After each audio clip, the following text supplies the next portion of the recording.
Okay, good evening. Okay, so we can proceed from where we ended yesterday. Yesterday we concluded looking at the concepts in this course. We tried to define monitoring a little bit in details. We also tried to tackle evaluation going in details a little bit. So today we are now going to make progress. We are now going to start going deep. So basically what we'll be doing here today and tomorrow and the other day, it all falls under planning. So all the frameworks that we are going to be looking at, how to develop the frameworks, all those things, you do them before you can start the implementation of the project or the program or the policy. Are we together, class? So we can move on.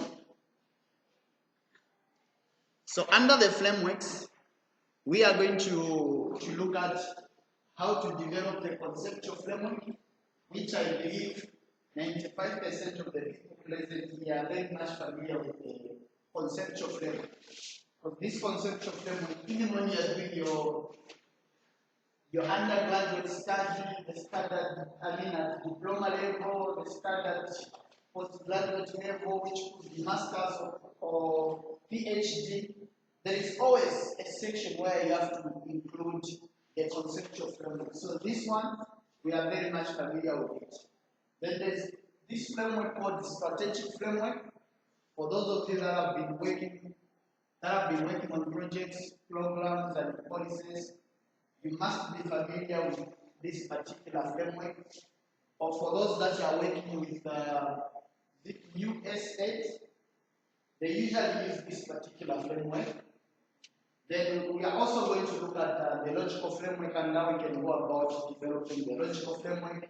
Then we are also going to look at how the logic model is developed. Then finally, now we'll end with what is called the theory of change. So here,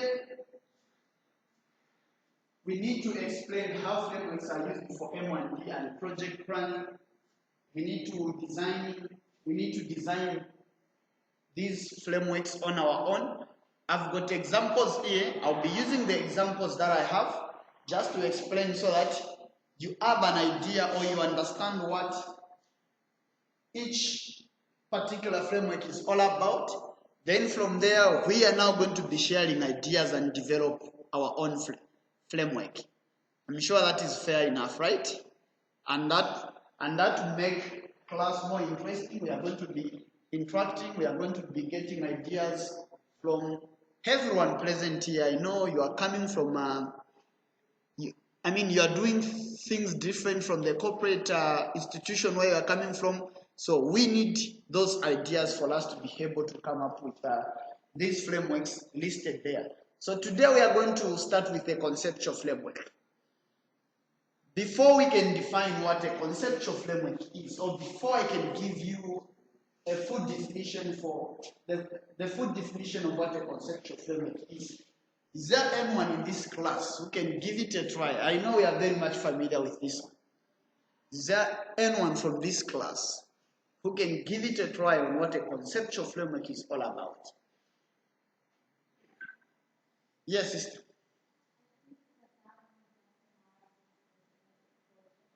Sorry?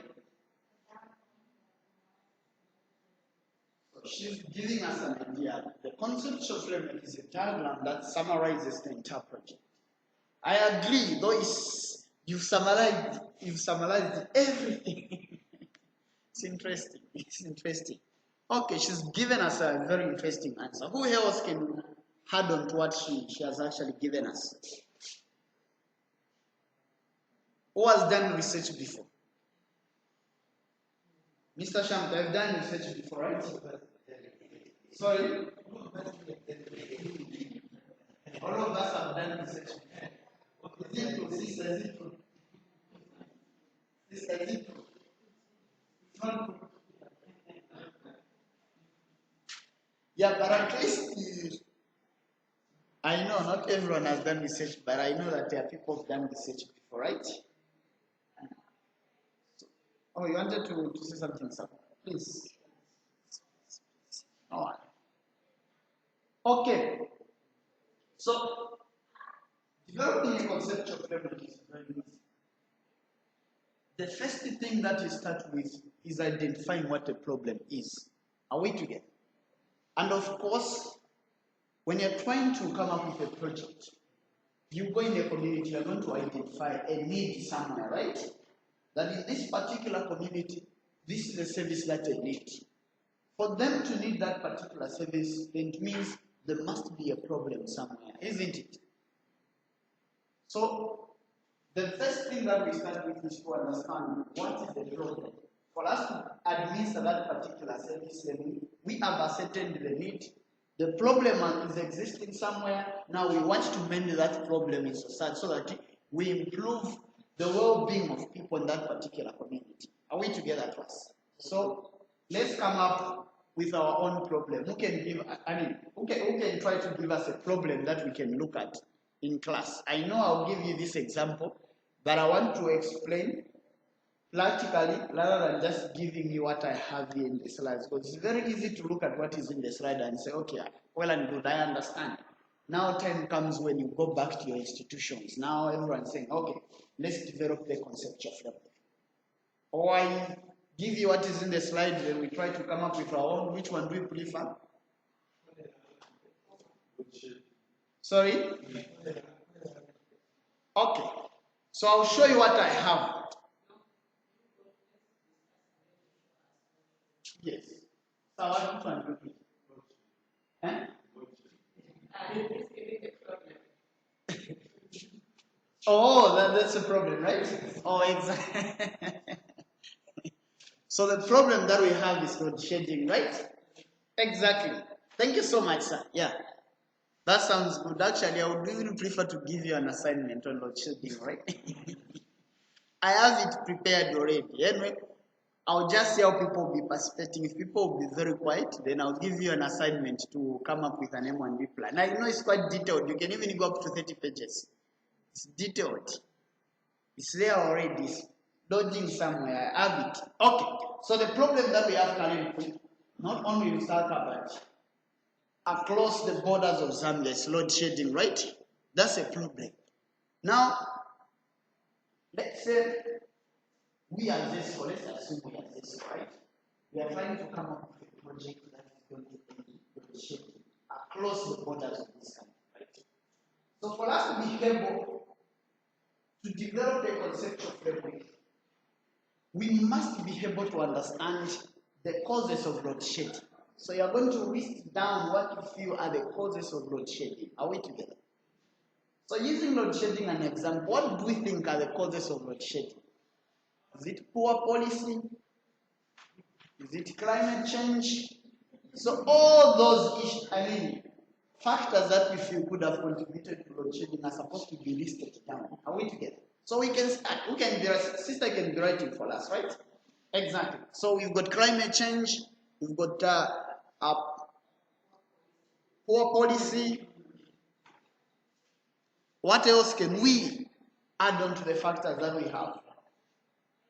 Corruption, you can add it there. It's just an hypothetical example, right? Exactly. What else can we include? We've listed, we've just listed the 3 factors, right?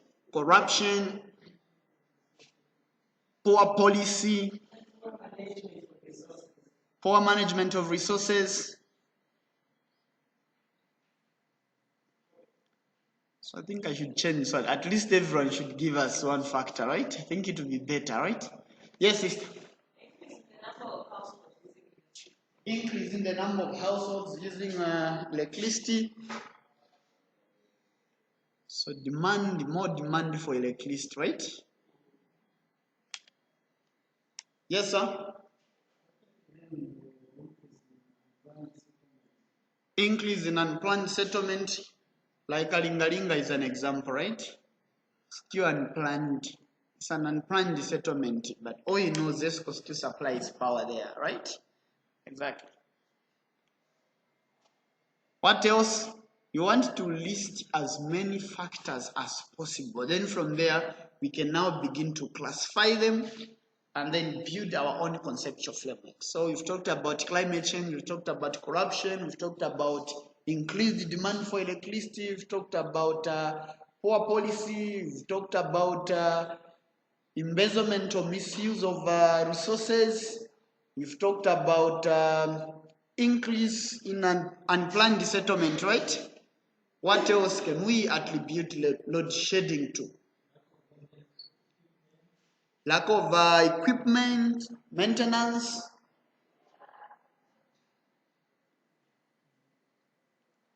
Yes, sir. So vandalism. Vandalism, yeah, we aired, was it 2 months ago? Is it in Dudumwenzi? Some people are cutting the poles. They should be in copper belt. Other people are stealing the transformers. What else? Vandalism. What else? How many factors do we have there? Have we reached 10? 8. So we have 2 more. At least for me, I've given you 2. I gave you 3, right? Let's reach at 10. What else can we attribute load shedding to? What do we think are the causes of load shedding at the moment? We've exhausted all the possible risk factors.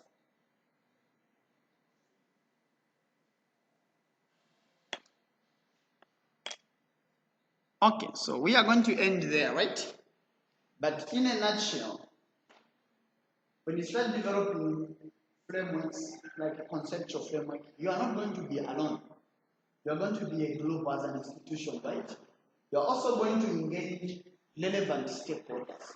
In fact, before you can even design the entire project, there is what is called the stakeholder analysis, which I believe we are going to cover in project management. So who is actually going to be interested in what we are doing as ZESCO, for example? So if you look at the Ministry of is it the Ministry, we have the ERB, right? There is ERB, you are going to assess their interest in that particular project, their influence. You are going to assess the number of factors so that you can now pick the key stakeholders that can support either your policy or your project or your program, right? So it means as you begin now to develop this conceptual frameworks, all those key stakeholders are supposed to be engaged. You are going to be having workshops. You are going to be having such sessions called brainstorming sessions where everyone will be now contributing. Then once you have the risk factors, you've listed them, now you can now start dissecting them one by one. You qualify others, then others you disqualify them. That's how we develop this conceptual framework. Just like we are doing here. Quite a number of people have contributed, right? So now, in this conceptual framework, you are now supposed to show the causal relationship between those listed factors and how those factors lead to load shedding. You are supposed to show that linear linkage between the factors that you have and how those factors culminate into load shedding. That therefore entails that there could be other factors that may start here, then this factor may not necessarily lead to load shedding direct, but this factor will result into something, right? Then this particular factor results into the other thing, then that other thing is now what eventually leads to load shedding. Are we together? So now we are supposed to use now those factors that we have so that we can come up with our own conceptual framework. Let me see if I can open my Microsoft Word so that as we begin, I can be typing.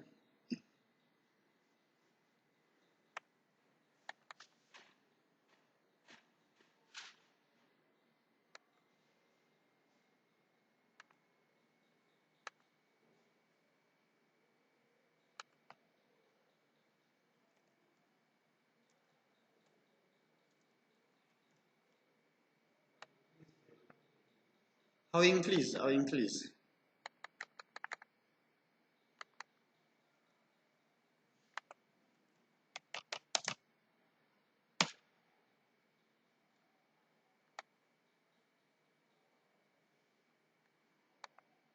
Is that visible? Okay.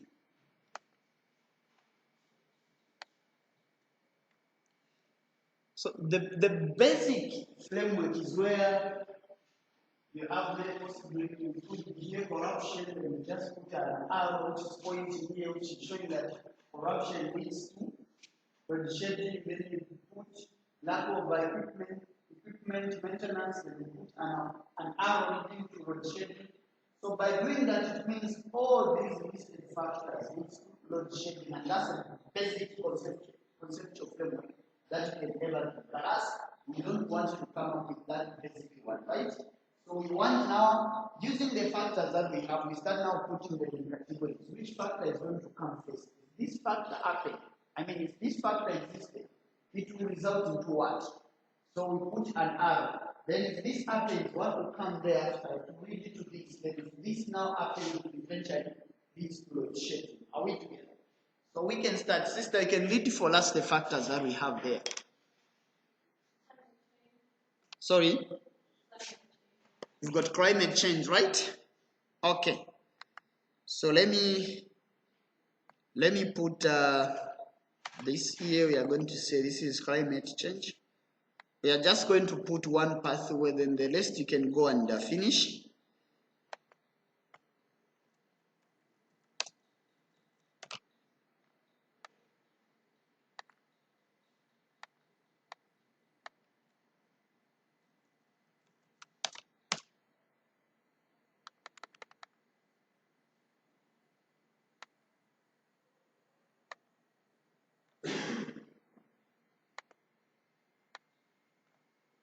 Are you able to see?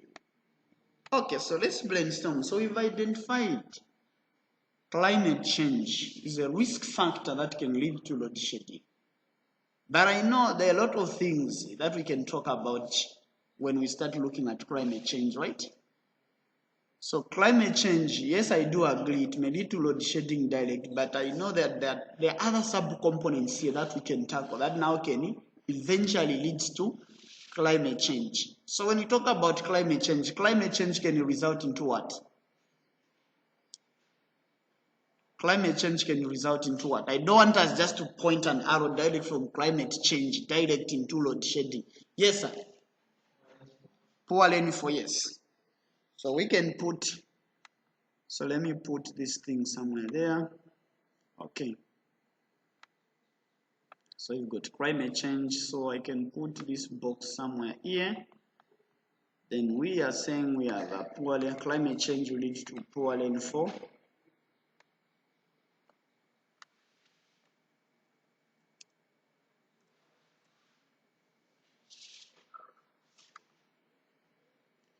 Then poor rainfall can lead to what?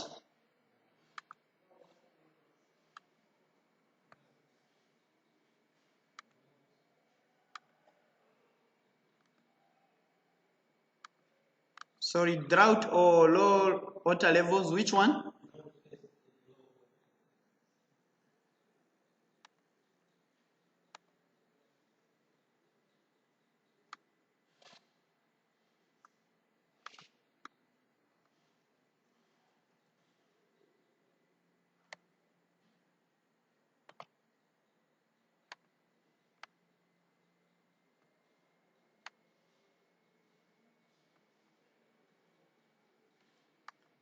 Then drought now leads to low water levels, right?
Okay, so there we are.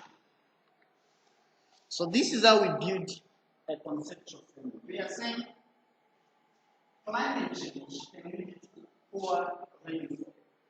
Because of poor rainfall, there will be droughts, right? Then droughts lead to lower water level in rivers and lakes, right?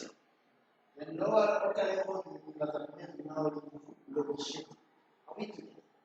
So the reason why we are building this, not just a matter of showing this. At some point, it will come where now we have to be developing indicators for me. As you start project implementation, how are you going to be, or how are you going to know that we've actually improved on the poor level here? Improved because it means there is calling for the needs, calling for a solution, right? Something has to be done. When you talk about drought here, we can have an indicator here that we are going to be tracking. Low water levels, we are going to have an indicator that we are going to be tracking. In other words, we are going to develop activities from these factors that we are listing. And that's the importance of us building this conceptual framework. We are not just, designing it so that it looks so nice like this. At some point, we do come back here. Then we look at the factors that we have, and that these are the possible factors that lead to load shedding. So it means that if we notice that low water levels can lead to load shedding, then we can come up with an activity, or rather, an intervention that is going to be looking at low water levels. How are we going to improve water levels so that next year we don't have load shedding, right? So that it will be 24/7. We should have power for party after party, right? Exactly. So we can move on again. We still have more and more factors left there, right? What else?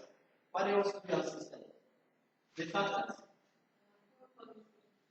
Poor police, right? Okay, so let's end with poor police. Where can we put poor police?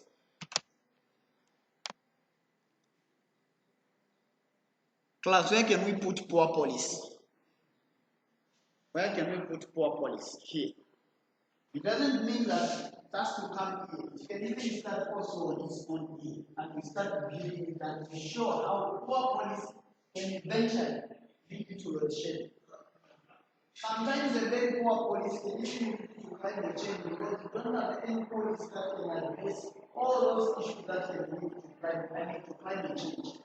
Where those that are mining, not even regulated, they can do whatever that they want. Due to poor policy, there is a policy, those people that are in the mining sector, they have to abide to the policy, right? When we talk about deforestation, which we know can also lead to climate change, if there is no poor policy if there is no policy that is there to address deforestation, again, the same policy may not be necessarily the policy talking about it. Maybe it could be poor policy within the energy sector, right? So we can always, even here, we can even have two lines here, where you put the same here, you can show that this poor policy can lead to this, then the same poor policy can lead to this. Still developing a framework. Or what we are trying to do is, we are just trying to show the causal pathway, how this poor policy can eventually lead to load shedding. Are we together? Even corruption, when we talk about corruption, corruption itself can also even lead to poor policy because someone somewhere is hiding the money which is meant for these policies to be developed and implemented, but someone is putting the money in their own pockets. So all those factors are supposed to be shown and how they eventually lead to load shedding. And that's the whole instance of us developing the conception. Just there to help us understand what causes that particular problem that we are trying to address as a project. Then when we fully now understand what is load shedding, then it will be very easy now for us to come up with activities. What are we going to be doing exactly as a project? What are we going to be addressing exactly as a policy? What are we going to be disseminating to the public exactly as the program? So if you know that drought is load shedding, it means this is speaking to you that can you come up with an activity that is going to address the problem of drought? Because from this framework, it means that we can address the drought issue, that means that at least we are guaranteed of 50% power, right? If we can address poor policy there in the energy sector, at least we are guaranteed. But if we can address all the post-disaster, that means 100% guaranteed, right? That's the whole essence of us developing this thing called the conceptual framework. It's just to dig deeper. We understand what causes this problem. Are we together, class? Any questions? Any questions? I can show you what I have, then we are still going to come back to what we've started. I prefer going it this way than just giving you what I have in my slides. So then I'll show you what I have here.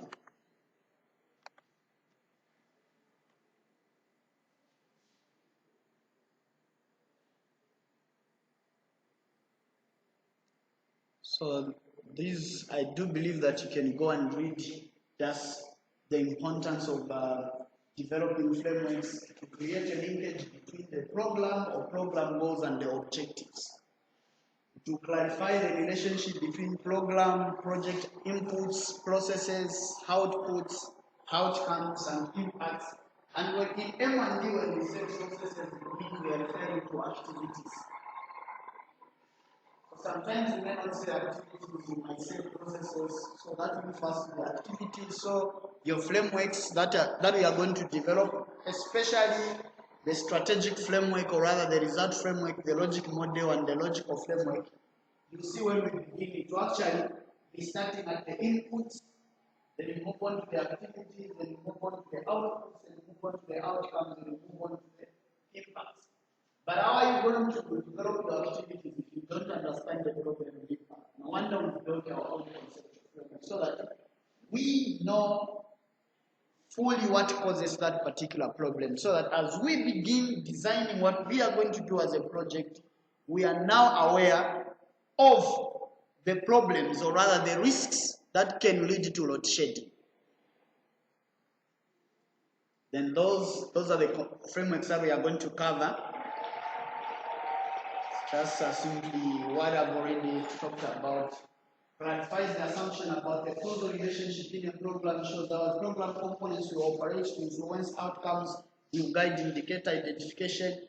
So those factors that we have developed there, even as we start coming up with indicators that we are going to be reporting on to measure progress, it will still come from the same frameworks. When we talk about the water levels, you need to be reporting. I don't know how they measure. Always when I'm reading, they will be saying that if the water levels are dropped by, I don't know, so maybe you have an idea. I've always been reading that the water levels have dropped by this. There's such measurements that they use. So it means you can come up with an indicator that we can be tracking. Where are the water levels now? Is it increasing or reducing? If it's increasing, then we know that we are guaranteed of power. If it's reducing at a faster rate, then we know that something bad will happen in the energy sector. So this is another form of a conceptual framework. This looks at the causes of malnutrition in society. We know that malnutrition is just the deficiency of nutrients, right? Exactly. So now, this lesson, this is just an adaptive framework from someone. It's not we who built it, but it's just an adaptive framework. So, before we can start looking at this conceptual framework, I'll give you about a minute just to look at it. Starting at the basic causes societal level, it's moving to a narrowed level, then it's moving to immediate, then it's eventually leading to outcomes. Then you should also be able to look at how the arrows are going. The arrows are very key in your frameworks.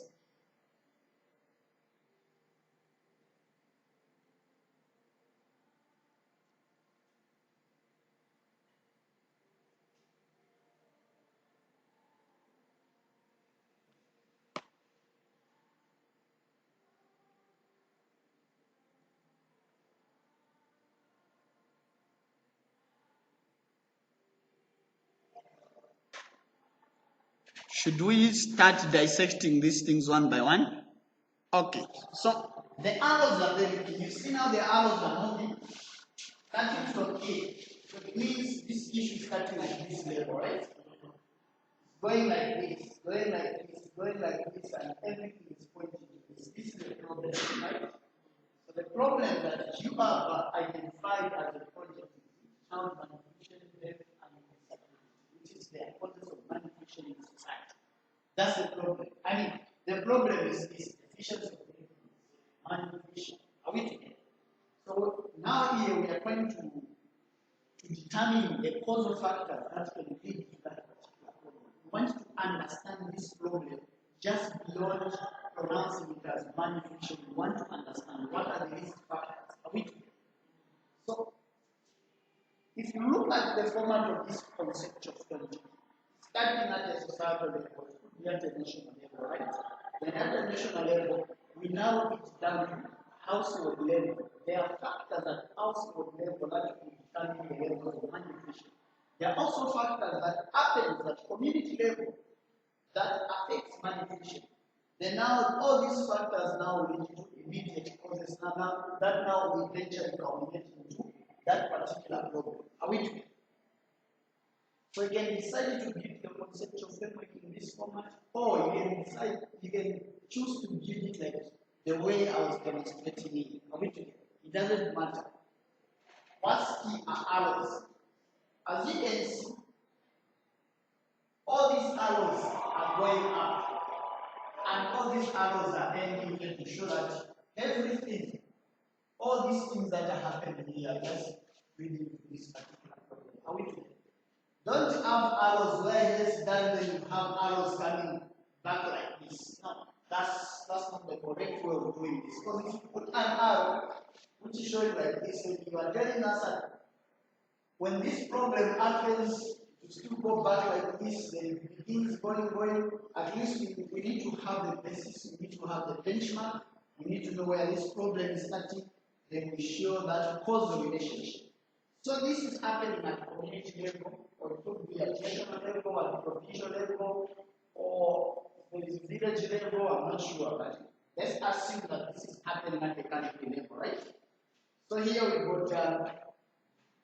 we've got those factors. You can read for us. Sister, you're able to read for us. Yes, you can proceed.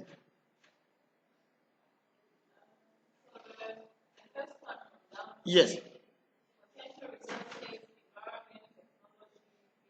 Exactly. So these are the factors that will determine that society. Potential resources. The state of the economy will determine that particular issue. Are we together? If the economy is shrinking, you must expect malnutrition to be on the higher side. Then you look at the nature of the environment that you have. You look at technology. Then you look at the people themselves. Could be poor people, it could be those people from the people that have got money, it could be the people from the middle class. So all those are factors that we can assume at societal level to be leading to malnutrition. But at this level, we are assuming that these factors are not leading to this direct, but at least they are resulting into something. There's something that is happening in the people before now they lead to the problem. Are we together? So now we're assuming that this factor now will result into this. Sister, are you able to read for us this part?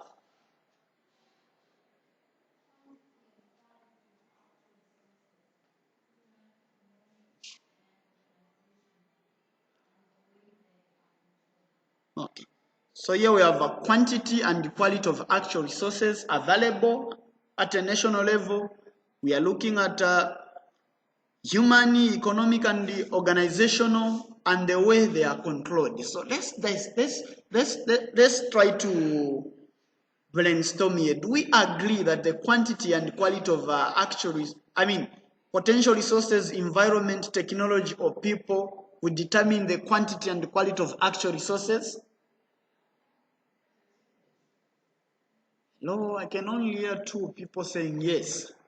Do we agree that potential resources, the nature of the environment, technology, and people that we have in society would determine the quantity and quality of actual resources that we have. Do we agree? Then do we also agree that potential resources, environment, technology will determine should I say the quality of human beings, if that exists, the nature of our economy, and also how the economy is organized? Can that be determined by the potential resources, the environment, the technology, and the people themselves? We agree, right? And the way these resources are controlled. Are we together?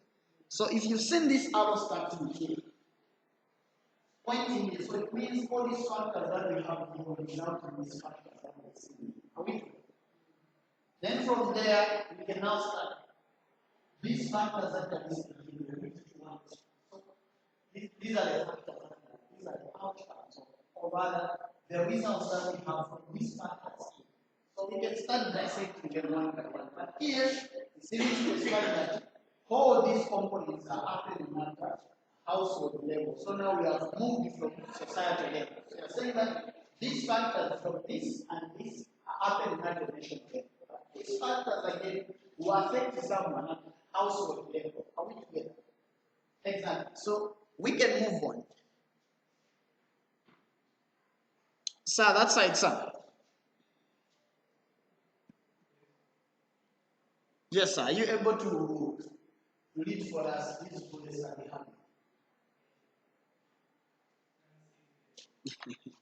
So I also wanted you to sit closer. That's why I started with those that are there. I wanted to know whether or not they are seeing it.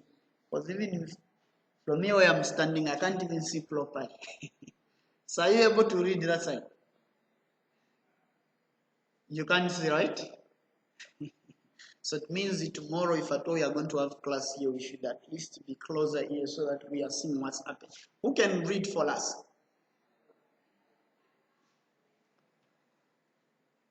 Who can read for us? Yes, we can proceed.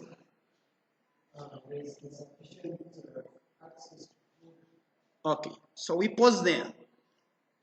So there we are saying that quantity and quality of actual resources that we have, the human beings and the nature of our economy and how the economy is organized, at an household level, it will lead to insufficient access to food.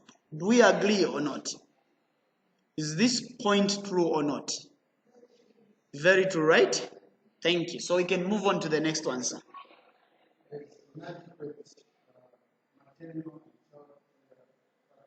We pause there. Quantity and quality of actual resources, the human being, economy, and how the economies are organized. Can that lead to inadequate maternal and child care practices? Do we agree? Who can justify this point? Just to be sure we understand this point and we all have agreed. Sister, want to say something? Yes, sister. I'll give an example. Oh. Yes. Whereby I want to be thinking, I don't want to give my child proper food. Let's give an example. Yes. I would prefer giving my child Delight. Yeah, some an example of practice. Yes. So it means if we don't have much resources, we can't afford to buy delight, right? Because it's very expensive. Then of course, if the economy is not doing well, it means the government will not have much resources to even construct facilities where these mothers, they can be taking their child for, maybe it could be screening. Is it under 5? Yes. So we need to have money as a country for the government to fund these health services, to put in more money into the health sector. But if there is no money, then it means not much will be done, hence inadequate maternal and child care practices. And at household level, there is no money. Daddy has no money. Mom is not working. So it means now just go back and start clashing carpenter, right? But of course, if you are living in Lusaka, even carpenter is very expensive. You only clash carpenter if you are coming from, is it Savonga or Mplungu, where carpenter is very cheap. Indian chicken is cheaper, right? Exactly. So it means if you want to give porridge to a baby, then to just be the same meal and just, I don't know how you make porridge and just you give to them.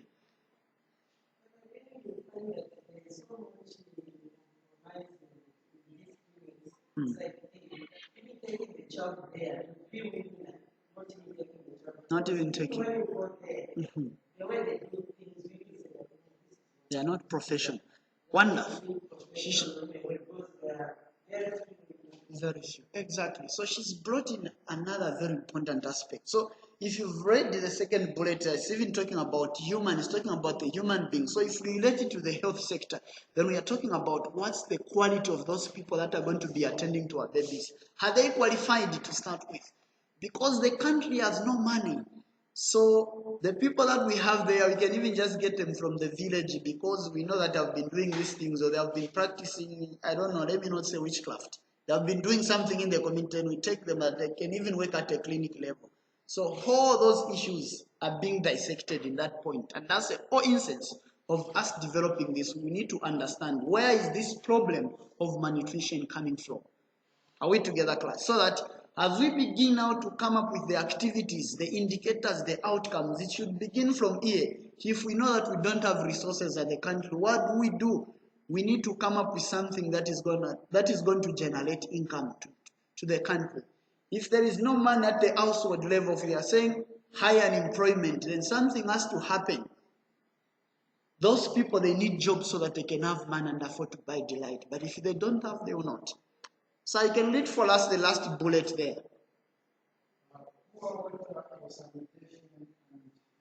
So poor water, sanitation and inadequate health services. Do we agree?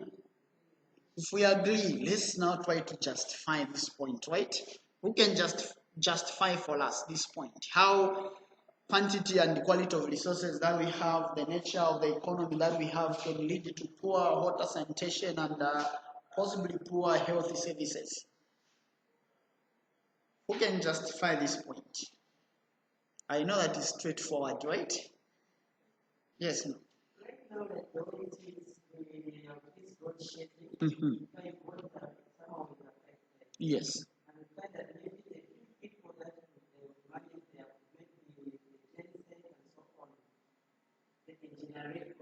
It's very expensive to buy.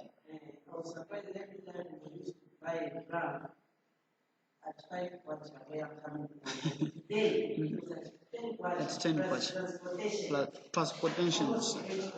So it means it's almost.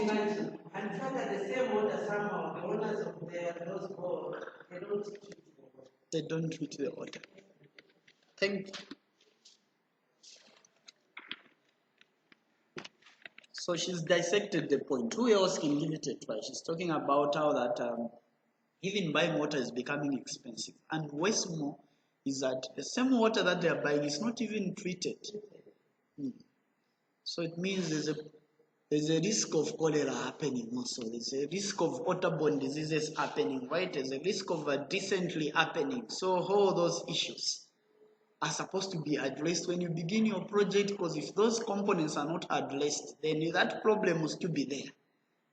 No wonder here we are identifying the risk factors that leads to that particular problem, so that as we begin with the actual designing of the project, we should tackle all those components, because that problem can only be reduced if we've tackled these root causes. So we can move on to the next stage now. Who can lead for us the last stage there? Who can lead for us the last stage? Okay, so insufficient access to food will lead to inadequate dietary intake. Is this point true or not? Then inadequate maternal and child care practices will lead to inadequate dietary intake. Is this point true or not? It is absolutely true, right? Okay, then inadequate maternal and child care practices will lead to disease. Is this point true or not? Poor water sanitation and inadequate health services leads to disease. Is this point true or not?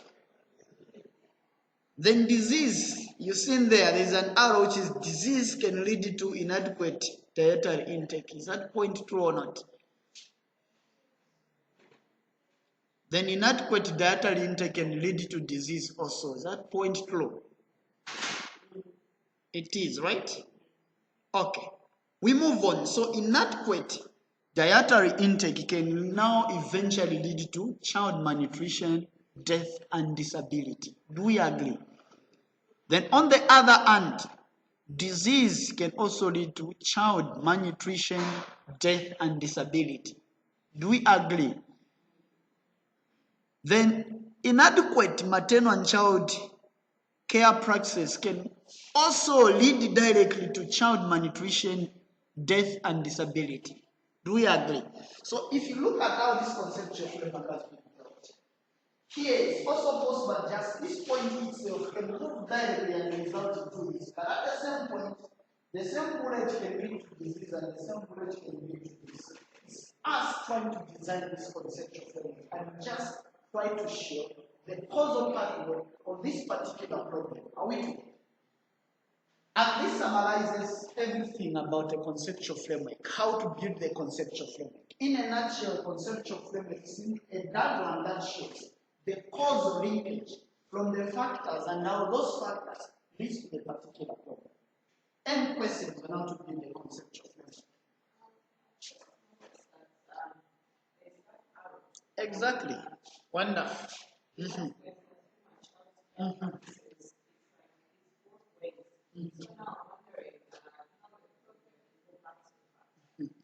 So I wanted someone to say that. Remember when I was talking about the arrows that the arrows are not supposed to come down. Yes. So she's now identified. So it means this is wrong. It's not supposed to be this. We understand it first. This is supposed to go like that to show that this will lead to this. It's not supposed to be like this. Are we together? So this was left there deliberately. That's why I even started by saying you can't have another arrow coming like this, this arrow going like this. No wonder we are saying that. Like for this one, it's even simpler than the one that we are doing because this one is telling you that things are starting at societal level or at a community level, right? Then these things, these precipitating factors at societal level now will affect someone at individual level. Are we together? Then at individual level, this thing now result into disease now result into that will lead to inadequate dietary intake, then it will result into malnutrition, death, and child disability. So sister, thank you so much. This arrow is not supposed to be a dot. That's supposed to be an arrow that is showing going directly. But these arrows are correct, showing that disease can also lead to that, then this can also lead to that, then they go that. Have I explained, sister? So that bullet was not supposed to be like that. And that was left deliberately. Actually, had put that myself, because as I said, this is an adapted framework. When you go online, you'll not even find that bullet going like that. So I just put that thing. Sister, you have a question, that's one? Any questions on how to build the conceptual framework?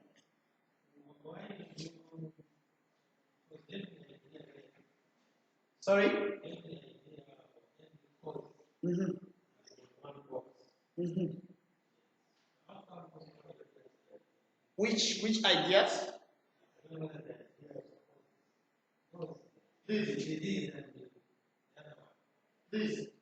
These arrows. This. What he's trying to say is that each factor is their own individual stakeholders, like their own stakeholders. And how come that inadequate that disease that I don't know if This? yes, so disease and that's their content. Oh, okay. This is fine. This is fine. This is fine. So, oh, I understand now. I understand this channel. So, how come this is in one box, right? This is just how this conceptual framework was built. But idea this was supposed to be kind of this, kind of this, and like this. But the way the arrows are going is very clear that this arrow is pointing to this, and this arrow is pointing to that. So the whole idea in the conceptual framework is to show clearly how this thing will result into this thing. So it doesn't matter the structure, but the arrow should be pointing clearly how it will. So the way it is here, this is correct. This arrow is pointing to this. Very clear. So this arrow is not supposed to go inside, especially if you are using this shapes like this. The arrow is not supposed to go inside. Passes clearly it go and show. I mean, it go and touch it when it is. It's not supposed to be like that. But if you put the words outside, if it's possible to put the words outside, then you can now specifically show the arrow. Otherwise, the way it is fine. It doesn't complicate anything. It only becomes long if it complicates something where if you give that conceptual framework to someone, they are ready to understand because of how you can arrange your boxes, because of how your arrows are moving, then there exists a problem. But if it's very clear, someone can be able to read it through, interpret a conceptual framework, then there is no problem whatsoever. Yes, sir.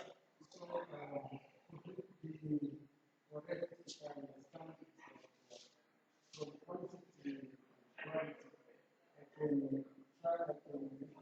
correct which part? Oh, so you are saying, if possible, you can ignore this side, right? This way, right? Then you just go with this, right? It's fine, there is no problem. But what we are trying to do, like, if it's this problem, we are trying to exhaust all the possible results that can come from this. If this does not result from this, then there is no need of being continued. It doesn't matter. Given the same example here, this, if there was only one factor like climate change which leads to here and here and here and here, your conceptual framework is going to be like this. However, we have listed more and more factors that can lead to a shape. Or what we are trying just to exhaust all the possible factors that we feel can lead to a shape. If these are the possible factors that can lead to load shedding only, then our conceptual framework just as simple as it looks like that, then it's done. You don't have to complicate it. Exactly. So you can choose even to go one way, so there's no problem, provided you exhaust all the possible factors. Any other questions?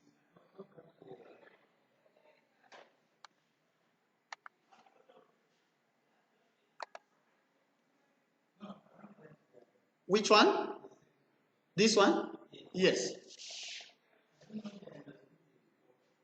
So you're saying here, you can even just choose to go this way, you know this side, isn't it?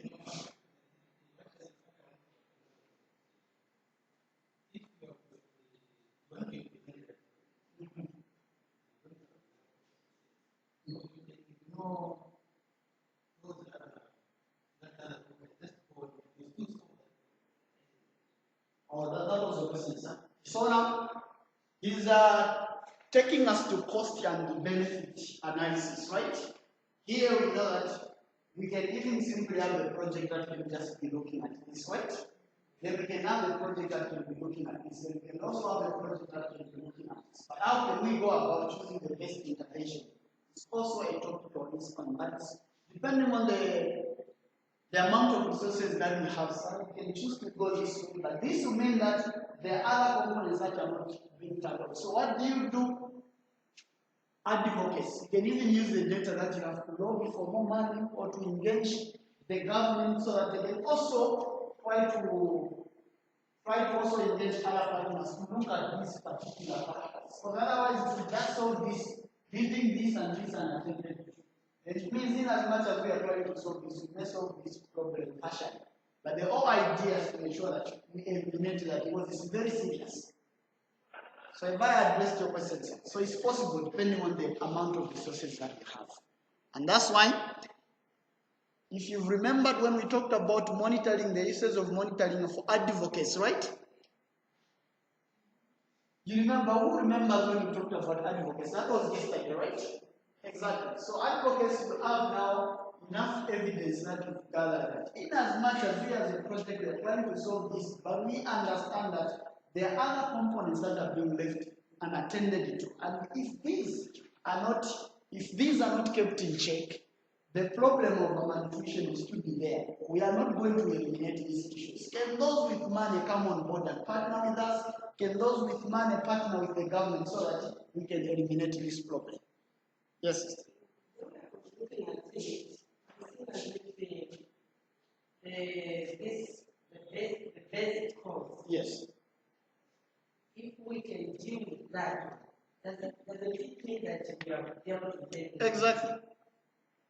So what should be the The resources that you have, because addressing these components that are here needs more and more billions. And as a project, possibly you might not manage that because this also requires a buy-in from the politician who are using the resources. They need to support your project. But if you don't engage those politicians, I doubt if there is anyone who can give you the money. Because when you look at the potential resources, the environment, the technology, just technology advancement is very expensive. You need to push in and more people into science and technology. Then this one is, it happens in a wrong line, right? Because it's not possible just to take someone to school and they develop the machine to test cancer. Even just developing, which one? Even just is it manufacturing a needle?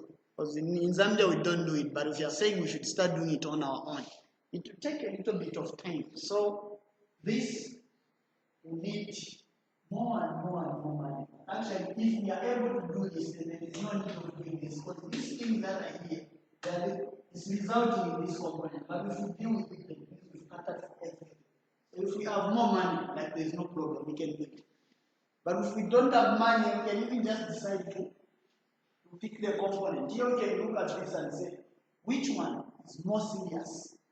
So if we feel that this thing is very serious as compared to this, and looking at the budget that we have, okay, let's pick this component, hoping that we are just going to reduce, not eliminating, because eliminating means it goes to zero, right? And here we're just hoping that if it stands at 60%, then at least you can reduce that percentage to, let's say, 20%. And it means people will still be dying because of that 20%, right? Then others will come in, oh, okay, malnutrition has reduced to 20%. I think if we can look at, if we can improve the maternal and child care practices, I think we can also further reduce it to 15%. But if we address the root causes at the national level, it means everything is scattered. People are going to have money, they are going to afford whatever that they are going to have. We've got well-trained medical personnel, they are going to be attending to our mothers when they go to the clinic. People are very educated, they understand what exactly they should give it to their child. So all those issues will culminate and now put malnutrition to zero.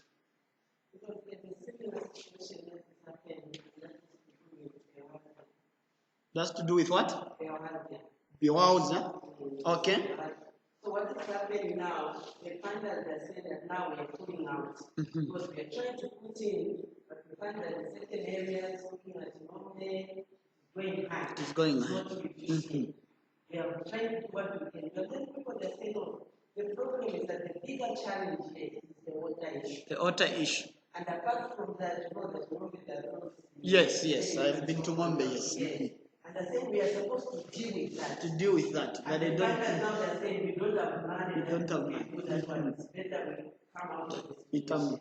So this is where I'm saying that if you, the issue of just taking the small portion, are not really doing your so much. Here what happens exactly, that's what I'm saying, that at this level, that's where we want to be. That's the idea. These are the factors that we want to address. But again, now there's this competition between the resources that we have and what we need to do. Let's assume that doing this will cost us about $500 billion, right? But we don't have that much. The only money that we have is $500 billion. Here we are saying it costs us $500 billion. The only budget that we have is 5 million. What do we do? Can we say we can tap? We can just say even 1% tackling this. It means we are doomed to fail. But at least if we decided just to pick a simple component here, at least we can address this and we can reduce malnutrition at least to a level which is acceptable. But again, because people are still dying, we don't want to stand there. That's why now we need more and more money. And that's why this time around, there's this thing called, is it PPT, that private-public partnership, right? At least if the government do not have the money at that particular point in time, they are going to engage an institution from the private sector. It's going to work, then eventually the government is going to pay for their services. So this is what happens. The ideal is for us to address those structural factors. Those factors that are happening at a societal level. We need to address them, but we don't have money. And remember, as we are just a group of people, let's say maybe a group of 10 we have, we've seen that this is a serious problem. And depending on the resources that we have, we're going to say, okay, let's just keep this particular component and try to do something and see whether or not we can at least reduce this number further down. But if we have more and more resources, no problem. We can give it a try and address those structural issues that are happening on societal level. There's no problem. And that's the ideal. That's where we want to be. Further questions? If there are no questions, then we can call it a day. I'll possibly post it tomorrow if we are going to have a physical class like this one. Like I said, I'm supposed to write an exam tomorrow from between 17:30 to 20:30. So I'll communicate. Thank you so much.